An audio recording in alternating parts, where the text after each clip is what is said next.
A lot of beginners feel overwhelmed on the information they find online about yoga, different styles, teachers, and other misconceptions about what yoga is and what yoga isn't.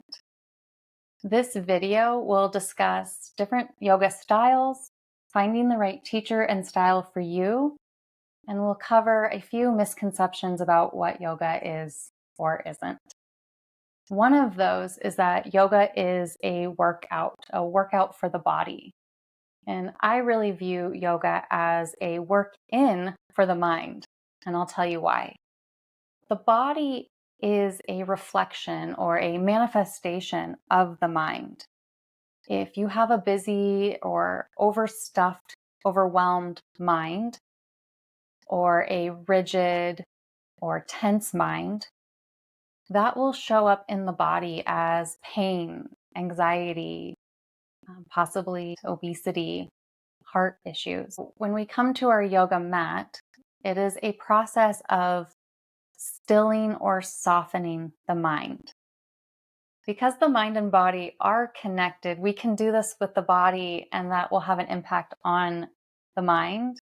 We could also do it with the mind, and it will have an impact on the body. It's really quite cool. There's many paths in to reconnecting body, mind, and soul or spirit, if you will.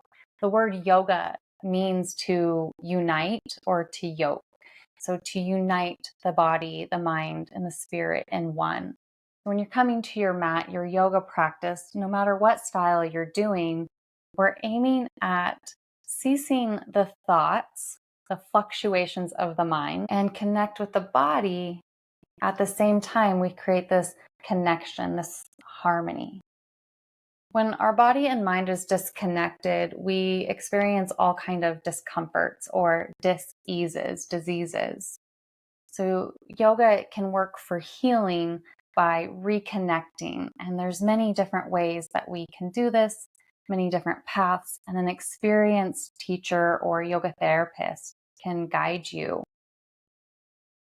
For your home yoga practice, it will be important for you to find the style of yoga that you like. So I'll talk about a few different styles here, and one of them would be Vinyasa. This is a popular yoga style, particularly in the West. Vinyasa yoga is moving or flowing from one pose to the next. And there's not a lot of stopping, and each pose kind of naturally flows. It's likely what you are seeing on social media or what you've seen in modern day yoga studios. Sometimes these yoga studios are hot yoga studios, meaning the temperature in the yoga studio is higher, and it's creating an environment for hot yoga. And depending on who you are, this could be good or this could be bad. My body didn't respond well to hot yoga. It was a little bit too much. My muscles got really loose in that hot environment, and I was able to stretch them beyond what they were ready to stretch. Many authentic and sincere practitioners of yoga would not advise practicing yoga in a hot environment or outside in the sun. So I'll leave that there, and you can decide what you want to do with that. I think the hot yoga studio has its own appeal for, again, that body fitness based mindset. If you're practicing with me, you're coming to yoga for your mind, for stress relief, anxiety relief, for healing your nervous system. And that is by way of Hatha yoga. So I'll talk a little bit about the style of yoga I offer. Ha means sun and ta means moon. And Hatha yoga together is this symbol of balancing our sun energy and our moon energy, balancing our masculine and feminine energy, balancing our energy within our body. So it can often be a little bit slower than Vinyasa, and it may not flow from one pose to the next, depending on the teacher and their style of teaching. Restorative yoga poses that are very nurturing for the body. You would come into a pose and you're going to rest there for time. And it may not be aimed at stretching a muscle or how long you can balance, but allowing your body to rest, which is something in our day we don't get a lot of, and our bodies need heavy doses of that. Yin yoga is similar to restorative in that you are not going to be practicing a lot of different poses like you would in a vinyasa, but you will practice fewer poses and hold them for time. And it's really about getting into a posture and allowing enough time for the body to soften. And muscles do take time to do that. They can be dense, particularly our hip muscles. They hold a lot of tension and emotion. And so coming into a yin-like practice, it's gonna, you'll feel it. You'll feel it. You'll feel your tissues. You'll feel your issues in your tissues.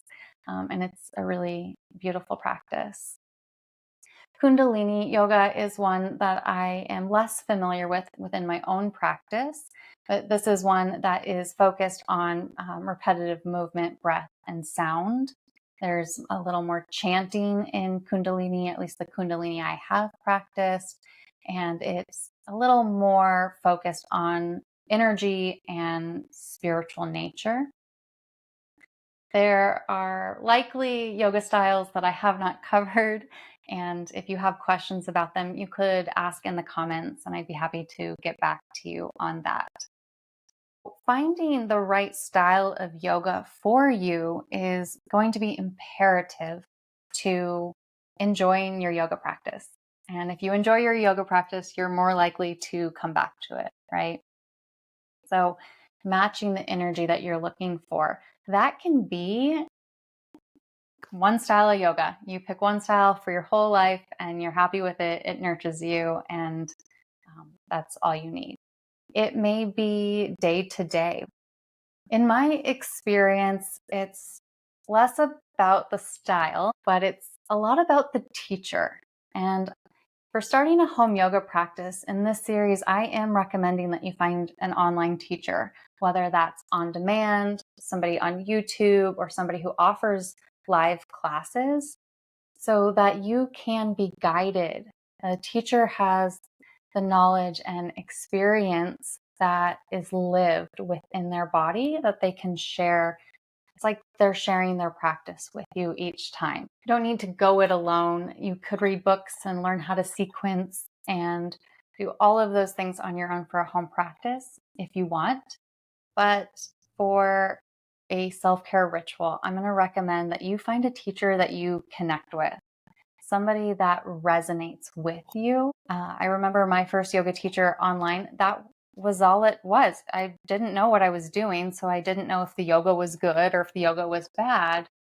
But the yoga teacher had a presence that met me where I was, that resonated with me. And that made me want to go back. You can have multiple teachers. You're benefited in a different way by sticking with one teacher for a long time, because you're going to be able to build upon those lessons. But if you have multiple teachers, you want to have a yin teacher or a vinyasa teacher for when you need those moments. Having an arsenal of teachers in your on-demand library is not going to hurt you at all. But try to find one teacher, one or two, that really land and that you want to continue to grow your practice with for the sustainability of your practice. It will make it easier for you to return. It's a lot easier to jump on when it feels like you're coming online with a friend rather than somebody new each time. You start to learn their style, their pace, and then you need less direction, which allows you to be more in your own body and creating that connection. So my recommendations for starting a home yoga practice is to explore different styles of yoga, explore different teachers. The next part about a yoga practice, and I will talk a lot more about this in another video, but is this idea of doing it right or the fear of doing it wrong. What if I hurt myself? The important thing is that this is your practice and you get to decide. Listening to your body and what your body needs is key in a home yoga practice. This may be a skill that you'll have to work on, that you'll have to build. If there's been disconnection from your body for some time, or maybe you don't really remember being connected to your body, then it will take time to rebuild that connection before you could really listen into your body. So it's important that we drop the need to do it right and the fear of doing it wrong, and listening to your body and where it's at. If you start to feel pain or strain, then you want to back off. That's your body telling you that it's too much. It's not the goal to push and strive to get into this. It's a goal to step into the pose with an open mind and see what happens and listen to your body. Sometimes discomfort is different than pain or strain. And you'll be able to start listening to, is this uncomfortable because it's new? Is it uncomfortable because there's a stored emotion here? Is it uncomfortable because I don't like this pose? Or am I pushing myself beyond my limits and I'm causing pain and strain? This is all a process that you get to learn when you start a yoga practice. You get to learn about yourself time and time again. And it's a process of unlearning, of shedding what you no longer need, of releasing the residues of stored emotions and unprocessed experiences so that you can feel more like yourself. Let me know what questions you have in the comments, and if I can help you find a yoga style or a yoga teacher for you, I'd be happy to lend any sincere advice that I can. I will see you in the next video.